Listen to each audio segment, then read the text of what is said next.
Welcome everybody. और आज हम बात करने वाले हैं फंडामेंटल थ्योरम ऑफ अर्थमेटिक के बारे में। And it is a important theorem of number theory. So first of all I will say to welcome to everyone who's preparing for BSc as well as preparing for MSc also. Guys, as इससे पहले जो हम बात कर चुके हैं that was Euclidean theorems और division algorithms और कुछ और ग्रेटेस्ट इंटीजर्स और कुछ और पार्ट थे नंबर थ्योरी के। आज एसेंशियल पार्ट है that is a fundamental theorem. और चलिए सबसे पहले बात करते हैं इसकी स्टेटमेंट की बच्चों। इसकी स्टेटमेंट आपको क्या कहती है और हमें क्या प्रूफ करना है with the help of fundamental theorem. So first of all I would like to write down the statement of the theorem.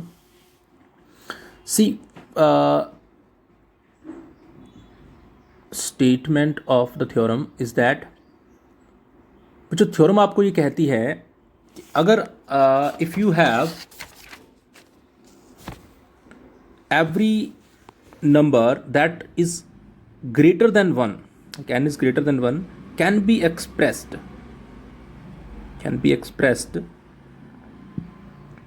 as a product of prime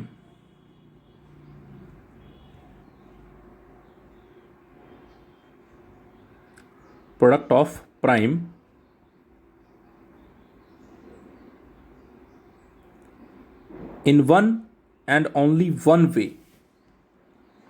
देखिए थ्योरम आपको ये कह रही है कि अगर कोई भी नंबर जो कि 1 से बड़ा हो और that should be natural number, तो उसके बच्चों वो उस नंबर को हम उसके प्राइम की प्रोडक्ट में लिख सकते हैं। Any number that should be greater than 1 होना चाहिए। तो जैसे कि हम एलसीएम में करते थे या फिर हमने छोटी क्लासों में हमने इसको करना भी सीखा। तो it is essential important theorem. First of all I will से the most important theorem of this for the number theory. तो चलिए बात करते हैं प्रूफ की।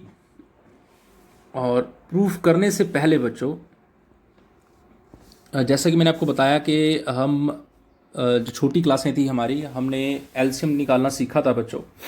कि मान लीजिए कोई नंबर है और उसको एज ए प्राइम फैक्टर में लिखना ही हमारा एलसीएम हुआ करता था ना। तो इफ़ आई विल से,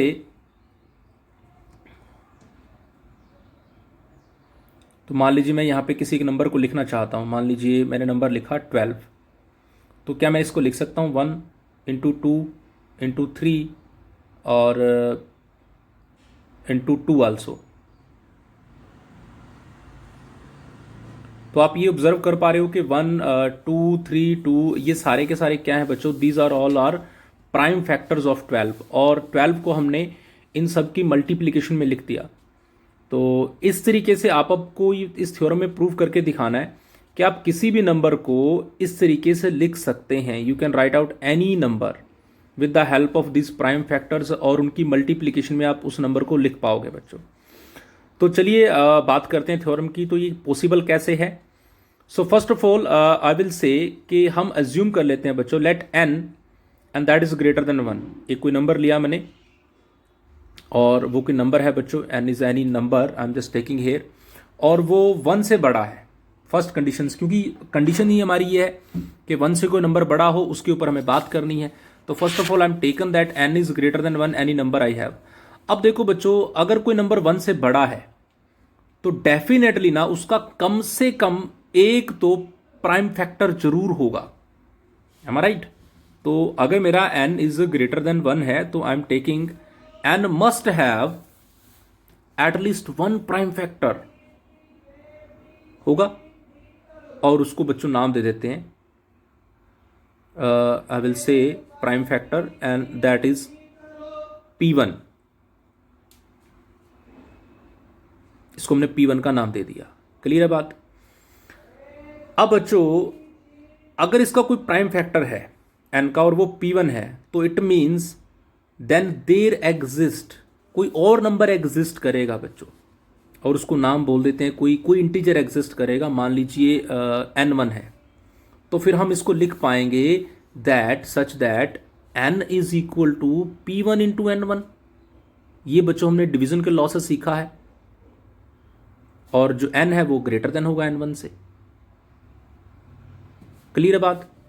अब देखो बच्चों, अब जो N1 लिखा है ना, इसके ऊपर थोड़ा फोकस कीजिए। ये N1 क्या हो सकता है? या तो N1 ये 1 होगा, या फिर ये N1 बच्चों 1 से बड़ा होगा। अगर ये N1 1 है तो क्या पॉसिबिलिटीज है? तो देखिए, अगर आपने N1 को 1 लिखा तो आपका ये जो ऊपर वाली जो स्टेटमेंट है वो कैसी बन जाएगी? N is equal to P1। तो फिर ये थ्योरम ट्रू हुई, थ्योरम प्रूव्ड हो गई। क्यों? क्योंकि थ्योरम ये चाहती है कि आप किसी भी नंबर को उसके प्राइम फैक्टर की मल्टीप्लिकेशन में लिख सको। तो आपने n को P1 equal to P1, P1 एक प्राइम नंबर है तो उसको लिख दिया आपने, तो थ्योरम प्रूव्ड हुई बच्चों, कुछ करने की जरूरत नहीं है। और बट कंडीशन ये है कि अगर मेरा ये N1 1 से बड़ा हुआ तो क्या होगा? तो if I am taking n is greater than 1, तो in that case what could be possible? तो देन यू विल से हर कोई ऐसा नंबर जो 1 से बड़ा हो उसके लिए कोई ना कोई प्राइम फैक्टर बच्चों जरूर एग्जिस्ट करता है।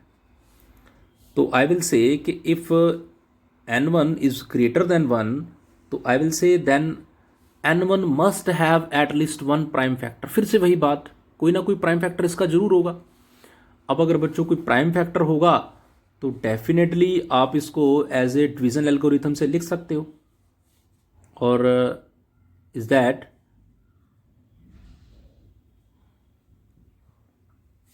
you can write out that there could be P2।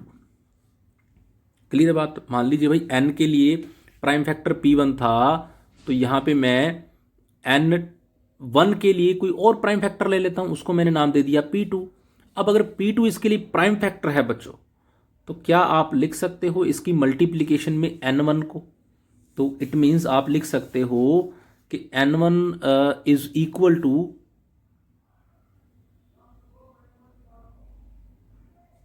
there should be N2 will be exist also, तो you can write out N1 is equal to P2 into N2, या फिर N2 into P2, कुछ भी लिख दीजिए यार। यहां तक बात क्लियर हुई है? अगर बच्चों P2 इसका प्राइम फैक्टर है तो ये प्राइम फैक्टर किसी नंबर से मल्टीप्लाई करके N1 बनाएगा ना। जैसे ये वाला P1 प्राइम फैक्टर था तो P1 ने N1 से मल्टीप्लाई करके N बना दिया, है ना। वही बच्चों 12 को लिख सकते हो 3 इंटू 4, 3 प्राइम फैक्टर है तो 3 4 से मल्टीप्लाई करके 12 बनाएगा। वही बात यहां पे कर रहे हैं। N1 को क्या लिख सकते हो? P2 इंटू N2, और N को क्या लिख सकते हो? P1 into N1। यहां तक बात क्लियर है? इसको मैंने नाम दे दिया इक्वेशन नंबर 1 का, और जो N1 is equal to P2 into N2 है, इसको मैंने नाम दे दिया इक्वेशन नंबर 2 का। तो मुझे लगता नहीं कि यहां तक कोई भी किसी को कोई भी प्रॉब्लम है, कोई परेशानी है। क्लियर है यहां तक बात? चलिए बच्चों, अब चलते हैं आगे। अब एक नया इन दोनों इक्वेशंस को अगर मैं ऑब्जर्व करूं तो पहली में है n is equal to P1 into N1, और दूसरी इक्वेशन में N1 is equal to P2 into N2। इन दोनों को अगर मर्ज कर दें तो आपको मिल जाएगा एक third equation, that will be n is equal to P1 into P2 और into N2। Am I right here? यहां तक कोई कंफ्यूजन? अब बच्चों, अब से फिर हम बात करेंगे N2 के बारे में। क्लियर है? अब N2 क्या हो सकता है? N2 फिर या तो 1 होगा या 1 से बड़ा होगा। तो अब हम बात करते हैं N2 के बारे में। N2 क्या होगा? या तो 1 होगा, या फिर अगर ये 1 होगा तो फिर आपका ये जो ऊपर वाला N इक्वेशन है, थर्ड इक्वेशन, वो कैसी बन जाएगी? ऐसी बन जाएगी। और अगर ये ऐसी इक्वेशन बन जाएगी तो फिर से आपकी थ्योरम प्रूव्ड हुई कि आपने N को लिख दिया 2 प्राइम नंबर की मल्टीप्लीकेशन में, और यही हमारा काम है, यही हमें प्रूव करना है। तो हमारा रिजल्ट प्रूव्ड हुआ। बट अगर ये N2 ग्रेटर देन 1 हुआ तो क्या पॉसिबिलिटी है बच्चों? अगर ये ग्रेटर देन 1 हुआ तो फिर हर एक नंबर जो 1 से बड़ा होता है उसका एक प्राइम फैक्टर एग्जिस्ट करता है। अगर वो प्राइम फैक्टर एग्जिस्ट करेगा तो फिर हम उसको मल्टीप्लिकेशन में लिख सकते हैं। तो बारी बारी लिखने के बजाय हम क्या करते हैं, हम कहते हैं कि भाई जो अभी तक हमने ऊपर प्रोसेस फॉलो किया ना, देन बाय अबव प्रोसेस, हम इस आगे की बात को डायरेक्ट लिखेंगे कि जो ऊपर वाला प्रोसेस हमने किया है उसको रिपीट करते हैं बारी बारी, और देन बाय अबव प्रोसेस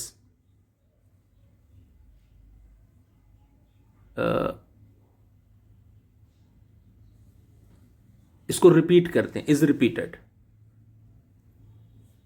जैसे ये रिपीट होगा तो हमें क्या मिलेगा? एंड वी गेट, हम इसको रिपीट करेंगे तो जो n है ना आपका, वो ऐसे मिलेगा P1 into P2 into P3, इस तरीके से आते चले जाएंगे नंबर्स, इंटू N3 आएगा। अगली बार देखो P4 N4 आ जाएगा। इस तरीके से आप इसको फॉलो करते चले जाओगे। और यहाँ पे देखिए N1 बड़ा है N2 से, N2 बड़ा है N3 से। तो जो N3 N4 नंबर आते चले जा रहे हैं ना, ये सारे के नंबर छोटा होता चला जा रहा है। तो और सबसे छोटा नेचुरल नंबर की बात करोगे तो आप ऑब्वियस सी बात है 1 तक पहुंच जाओगे इन फ्यूचर। तो हम कहते हैं कि चलो सिमिलरली इस पूरी प्रोसेस को हम फॉलो करते हैं बच्चों, ठीक है। इस पूरी प्रोसेस को हम फॉलो करते हैं, और आप जैसे जैसे इसको फॉलो करोगे तो आपका जो n है वो कैसा दिखेगा आपको। n दिखेगा P1 into P2 into P3 into P4 up to Pn चले जाएंगे। Pn लिख लीजिए या Pk, जो मर्जी लिखना है आपको, Pk लिख लेते हैं चलिए। Pk तक चले जाओगे तो इस केस में लास्ट पे क्या आएगा, एक Nk बचेगा। अब Nk क्या हो सकता है दोस्तों, Nk सबसे लीस्ट नंबर बताना आपको, सबसे लीस्ट पॉजिटिव इंटीजर, या फिर मैं कहूंगा लीस्ट नेचुरल नंबर। तो आप कहोगे दैट कुड बी 1, तो Nk must be equal to 1। तो अगर आपने Nk को 1 लिख दिया तो आपका N इक्वल टू क्या हो गया, P1 into P2 into P3 up to Pk।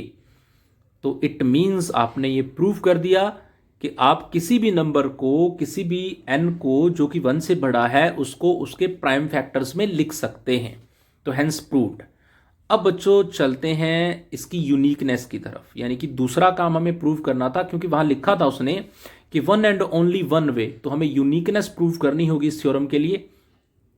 और सेकंड हमारा काम ये है कि हम ये प्रूव करके दिखाएंगे कि इसको सिर्फ एक ही वे से लिख सकते हैं, यानी कि जो P1 P2 Pn लिखा है ना, सिर्फ यही तरीका है। तो इसको प्रूव करने के लिए हम काम करते हैं बच्चों, हम कहते हैं कि मान लो इफ पॉसिबल कि इसको किसी और तरीके से भी लिख सकते हैं, और कोई और प्राइम फैक्टर ले लो। मान लो मैंने ले लिए Q1 Q2, कुछ और फैक्टर मैं मान लेता हूं, ठीक है। तो there exist some other prime factor, तो आई विल से, और उनको मैंने मान लिया बच्चों, जो कि जिनकी मल्टीप्लिकेशन फिर से आप n को लिखेगी, वो Q1 Q2 Q3 Q up to Q कुछ ले लो, QR तक ले लो, ठीक है जी। तो ये भी प्राइम फैक्टर्स हैं जो कि n को लिख सकते हैं, हम मान के चल रहे हैं। और हमें प्रूव करना है कि ऐसे कोई प्राइम फैक्टर यूनिक होंगे। तो हमने कहा कि n को आप इसकी फॉर्म में भी लिख सकते हो, Q1 Q2 QR की फॉर्म में। तो अब हमें आपको प्रूव ये करना है बच्चों कि ये जो Q1 Q2 QR लिख रहे हो ना, ये सारे के सारे इक्वल होने चाहिए P1 P2 PR के, यानी कि हर एक जो K है वो तो इक्वल होगा R के, यानी कि R और K बराबर होने चाहिए, और हर एक जो PI है वो QI के बराबर होने चाहिए। QI लिख लो, QJ लिख लो, जो आपका दिल करे। तो P और Q सारे बराबर होने चाहिए, और R और K भी सारे इक्वल होने चाहिए। अब इसको प्रूव करने का काम शुरू करते हैं। तो देखो बच्चों, सबसे पहले आप इस बात को समझ सकते हो कि आपने इन दोनों को इक्वेट कर सकते हैं, क्योंकि n के इक्वल टू तो आप लिख रहे हो, अभी लिखा आपने P1 P2 P3 up to Pk तक, ठीक है। तो इन दोनों की वैल्यूज को इक्वेट करने के लिए हमने कहा कि n इज इक्वल टू क्या है, P1 P2 P3 up to Pk। ये प्राइम फैक्टर्स की मल्टीप्लीकेशन में आपने n को लिखा था। अब आप कह रहे हो कि n को हम नहीं जी, हम तो Q1 Q2 QR लिखना चाहते हैं, तो चलो लिख दो भाई। तो अब है तो n ना, तो दोनों इक्वेट तो हो सकते हैं। तो दोनों n के इक्वल हैं, तो फिर दोनों आपस में भी इक्वल होंगे, तो दोनों को हमने इक्वल रख लिया। चलिए लिख दिया, कोई दिक्कत नहीं। अब देखिए बच्चों, अब इधर वाले नंबर में और इधर वाले दोनों इक्वल है, और हर नंबर आपस में मल्टीप्लीकेशन में है। तो अगर ये दोनों मल्टीप्लीकेशन में हैं तो आप इस चीज को समझ सकते हो कि ये जो P1 है ये डिवाइड करेगा उधर वाले Q1 Q2 QR को। ये सिंपल डिवीजन एल्गोरिथम का रूल, क्लियर ना बात। अगर कोई दो नंबर मल्टीप्लाई में लिखे हैं और इक्वल टू तीसरे नंबर के हैं, तो वो उनमें से एक नंबर उस वाले नंबर को डिवाइड करता है। जैसा कि मान लीजिए मैं लिखूं P1 इंटू n लिख दूं, इक्वल टू लिख दूं Q1, ठीक है ना। इक्वल टू मैं लिख दिया, Q लिख दिया या Q1 लिख दिया। तो अब आप श्योर हो कि P1 जो है ना वो Q को डिवाइड कर रहा है भाई, यही तो रूल है, यही तो डिविजिबिलिटी है। तो उसी से हमने इसको लिख दिया बच्चों, P1 डिवाइड कर रहा है Q1 Q2 QR सब की मल्टीप्लीकेशन को। अब ये P1 P2 जो P1 है ये सबकी मल्टीप्लीकेशन को डिवाइड कर रहा है। इस बात पे थोड़ा सा फोकस करो बच्चों। और अगर ये सबकी मल्टीप्लिकेशन को डिवाइड कर रहा है कौन, P1, तो फिर P1 क्या स्पेसिफिक बात करेगा, क्या P1 किसी एक को पर्टिकुलर डिवाइड करेगा। मान लो मैंने कहा कि P1 डिवाइड करता है बच्चों Q1 into Q2 into QR तक को, इन सब की मल्टीप्लिकेशन को डिवाइड करता है। तो ये तो तभी पॉसिबल है जब P1 क्या करेगा, इनमें से किसी एक को तो डिवाइड करेगा। लाइक P1 जो है ना डिवाइड्स करेगा at least one of them, am I right. इनमें से किसी एक को तो डिवाइड करेगा, at least one of Q1 Q2 QR, इनमें से किसी एक को। तो अब क्या करें, किसी एक को तो डिवाइड करवाना पड़ेगा। तो मान लेते हैं कि ये जो P1 है ना बच्चों डिवाइड करेगा Q1 को, मान लिया हमने। अब ध्यान देना P1 भी प्राइम फैक्ट चल रहे हैं और Q1 भी प्राइम नंबर्स हैं, तो कोई प्राइम नंबर दूसरे प्राइम नंबर को डिवाइड कर रहा है। ठीक है, इस बात को समझना, कोई प्राइम नंबर दूसरे प्राइम नंबर को डिवाइड कर रहा है, और हमें ये बात पता है कि प्राइम नंबर को कोई और नंबर डिवाइड कर नहीं सकता। तो अब ये बच्चों Q1 भी प्राइम है और P1 भी प्राइम है। तो ये जो Q1 को P1 डिवाइड कर रहा है, तो ये या तो P1 खुद 1 के बराबर है बच्चों, ये तभी पॉसिबल है ना, अगर दो डिवाइड करें, या तो P1 खुद 1 के बराबर है, या फिर ये P1 बच्चों Q1 के बराबर है, तभी डिवाइड कर सकता, और कोई पॉसिबिलिटी नहीं है। अब जो P1 है बच्चों 1 तो हो नहीं सकता, क्योंकि 1 कोई प्राइम नंबर नहीं होता, तो 1 तो हो नहीं सकता, तो फिर P1 और Q1 बराबर ही तो होंगे। लॉजिक समझे। तो अब बच्चों P1 और Q1 दोनों क्या आ गए, इक्वल आ गए। You proved that thing. अब अगर P1 और Q1 दोनों इक्वल हैं, तो हम सिमिलरली करके भी बोल सकते हैं। इसी तरीके से अगर आप P2 को लेके चलते तो फिर P2 और Q2 भी तो बराबर आते, P3 Q3 भी तो बराबर आते। तो it means so similarly we will prove that P2 और Q2 बराबर आएंगे, P3 Q3 बराबर आ जाएंगे, और एज सो ऑन कर देंगे हम, एंड सो ऑन कर दीजिए। ठीक है, तो इट मीन्स यू प्रूव्ड कि जितने भी PIs हैं और जितने भी QJ हैं या QIs हैं, वो सारे के सारे इक्वल हो गए। ऑल द PIs और all the QIs are equal. तो पहली बात तो आपने ये प्रूव कर दी। हमें इसके लिए दो बातें प्रूव करनी थी। पहला कि सारे PI और QI इक्वल हों, दूसरा बच्चों ये प्रूव करना था कि सारे के सारे K और R भी इक्वल हों। तो अब हमारा जो सेकंड काम है वो है R और K को इक्वल प्रूव करना। अब बच्चों R और K को इक्वल प्रूव करने के लिए क्या करें, मान लो कि R और K इक्वल नहीं है, R is not equal to K। अब वो इक्वल नहीं है तो वो छोटा या बड़ा होगा।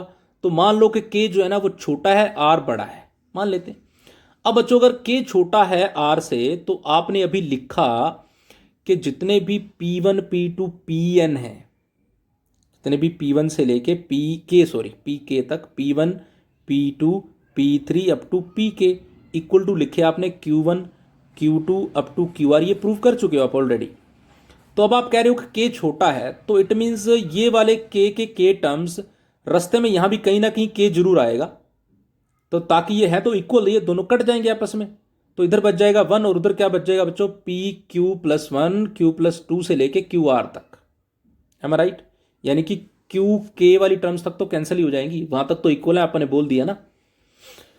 तो अब देखो 1 इज इक्वल टू आ रहा है बच्चों, क्या मल्टीप्लीकेशन आई है प्राइम नंबर्स की, और कितने नंबर हैं, R-K नंबर हैं। तो R-K नंबर्स ये प्राइम नंबर्स हैं, इनकी मल्टीप्लीकेशन आ गई किसके बराबर, 1 के बराबर। ठीक बात है, चलो मान लेते हैं। अब बच्चों ऐसा पॉसिबल है क्या कि कुछ प्राइम नंबर की मल्टीप्लाई करो और 1 आ जाए, is it possible? I don't think so. So it is a contradiction, because multiplication of some prime numbers could not be equal to 1।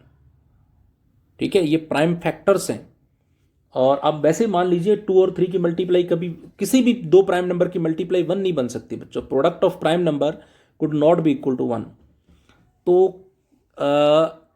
That always will be greater than 0। तो it means हम इस बात पे पहुंच चुके कि ये बच्चों जो हमारी सपोजिशन थी, जो हमने माना था, वो सरासर गलत है। सो अवर सपोजिशन वाज रॉन्ग, हमने बिल्कुल गलत माना था कि R और K इक्वल नहीं होंगे। सो डेफिनेटली R और K इक्वल ही होंगे। अवर सपोजिशन वाज रॉन्ग, सो ये नहीं हो सकता, और R और K इक्वल होंगे, एंड हेंस प्रूव्ड। लॉजिक समझे? तो ये थी बच्चों फंडामेंटल थ्योरम। अब जल्दी से एक बार इसको रिवाइज कर लेते हैं। तो statement of the fundamental theorem कहती है आपको कि कोई नंबर जो कि 1 से बड़ा हो तो उसको आप उसके प्राइम फैक्टर की मल्टीप्लिकेशन में लिख सकते हो। This is the statement of the theorem. Any number which is greater than 1 could be written as the multiplication of their prime factors or the product of the prime factors. So here you can observe, first of all we take कि n जो है बच्चों वो greater than 1 है। अगर कोई 1 से बड़ा नंबर होता है तो हमें पता है कि उसके लिए कोई ना कोई प्राइम फैक्टर जरूर होता है। तो मैंने मान लिया कि p1 उसका प्राइम फैक्टर है। तो n 1 से बड़ा नंबर है, p1 उसका प्राइम फैक्टर है, तो आप लिख सकते हो n is equal to p1 into n1। कोई दिक्कत नहीं है, इक्वेशन नंबर 1 तक बात समझ में आई आपको। फिर क्या करोगे बच्चों, जो n1 साथ में लग गया वो कोई नंबर है और अब n1 या तो 1 से बड़ा होगा या फिर 1 होगा। अगर n1 1 हुआ तो वो जो इक्वेशन नंबर 1 है वो n is equal to p1 बन जाएगी, तो हमारी कहानी क्लियर हो जाएगी। बट अगर आप ये कहो कि n अगर ग्रेटर देन 1 हुआ तो क्या होगा, अगर n ग्रेटर देन 1 हुआ तो फिर बच्चों ऐसा कोई भी नंबर जो 1 से बड़ा हो उसके लिए फिर से कोई ना कोई प्राइम फैक्टर एग्जिस्ट करते हैं। बिल्कुल, तो उसके लिए फिर कोई प्राइम फैक्टर एग्जिस्ट करेगा जिसका नाम हम देंगे P2 और सच दैट आप लिख दोगे that yes here you can observe n is equal to p1 and p2 into n2। ठीक है, यहां तक इस तरीके से इसी प्रोसेस को आगे चलाते चले जाओ and you got a conditions. ये इक्वेशन नंबर 3 से आप इसको प्रोसीड करना शुरू करो। ये जो p1 है p2 इंटू n2, बारी बारी n2 की वैल्यू निकालो, फिर n3 की वापस रिप्लेस करते चले जाओ, आपको ये वैल्यू मिल जाएगी। और थोड़ा और सिमिलरली करोगे तो आपको ये वाली वैल्यूज मिल जाएंगी। और एट द एंड आप फाइंड आउट कर दोगे कि n इक्वल to p1 p2 p up to pk होगा एंड हेंस प्रूफ हो जाएगा बच्चों। यहाँ तक बात क्लियर? तो यहाँ तक आपने ये प्रूव किया कि आप किसी प्राइम नंबर की मल्टीप्लिकेशन में किसी नंबर को लिख सकते हो। दूसरा काम था बच्चों यूनिकनेस प्रूव करने का। यूनिकनेस के लिए आपको क्या करना था, एक और कुछ पेयर लेने थे, कुछ और प्राइम नंबर्स की प्रोडक्ट लेनी थी जो कि आपने क्यू की फॉर्म में ले ली। तो अब आपको प्रूव करना था कि जो p1 वाले टर्म्स हैं और जो q1 वाली टर्म्स हैं इन दोनों इक्वल आएंगी। तो इन दोनों को इक्वेट कीजिए और इक्वल रखिए और अपने आप धीरे धीरे इक्वल आ जाएंगी। जैसे कि p1 को इससे डिवाइड करेगा तो आप फिर लिखोगे कि p1 अगर इनकी मल्टीप्लिकेशन को डिवाइड कर रहा है तो ये पहली बात तो कर क्यों रहा है, क्योंकि डिविजिबिलिटी के रूल से कर रहा है बच्चों। p1 इंटू n अगर q1 होता है तो p1 डिवाइड करेगा q1 को। अब देखो अगर ये p1 इसको डिवाइड कर रहा है तो डेफिनेटली ये p1 भाई क्या करेगा, ये इनमें से किसी ना किसी एक को तो डिवाइड जरूर कर रहा होगा। अब मान लेते हैं कि ये p1 q1 को डिवाइड करेगा, p1 q1 को डिवाइड कर रहा है और p1 भी प्राइम है q1 भी प्राइम है, तो ये तभी पॉसिबल है जब p1 और q1 बराबर होंगे। सिमिलरली p2 q2 बराबर होंगे और सिमिलरली pi qi भी बराबर हो जाएंगे। अब बात बच्चों आपको r और k प्रूव करना। r equal to k prove करने के लिए सबसे पहले मान लेते हैं कि r और k जो है ना वो इक्वल नहीं है। ठीक है, और अगर वो इक्वल नहीं है तो फिर वो छोटे बड़े होंगे तो इट मीन्स माने मान लिया कि k जो है ना वो बड़ा होगा, छोटा होगा r से, तो फिर आप ये p1 pk और इस तरीके से लिखोगे तो k टर्म्स कुछ आएंगी जो कि कैंसिल हो जाएंगी आपस में। तो 1 इक्वल टू ये आ जाएगा बच्चों q k प्लस 1 से लेके q r तक। तो यहां से आप ऑब्जर्व करोगे कि q कुछ r माइनस के टर्म्स हैं, इनका प्रोडक्ट इज इक्वल टू आ रहा है 1k। अब बच्चों कोई प्राइम नंबर्स का प्रोडक्ट 1 कैसे आ सकता है, ये एक बिल्कुल सरासर कॉन्ट्राडिक्शन है और जो कि हमें बताती है कि हमारी सपोजिशन रॉन्ग थी। तो r और k हमेशा इक्वल होंगे and this was the proof of the theorem. Thank you guys, thank you so much.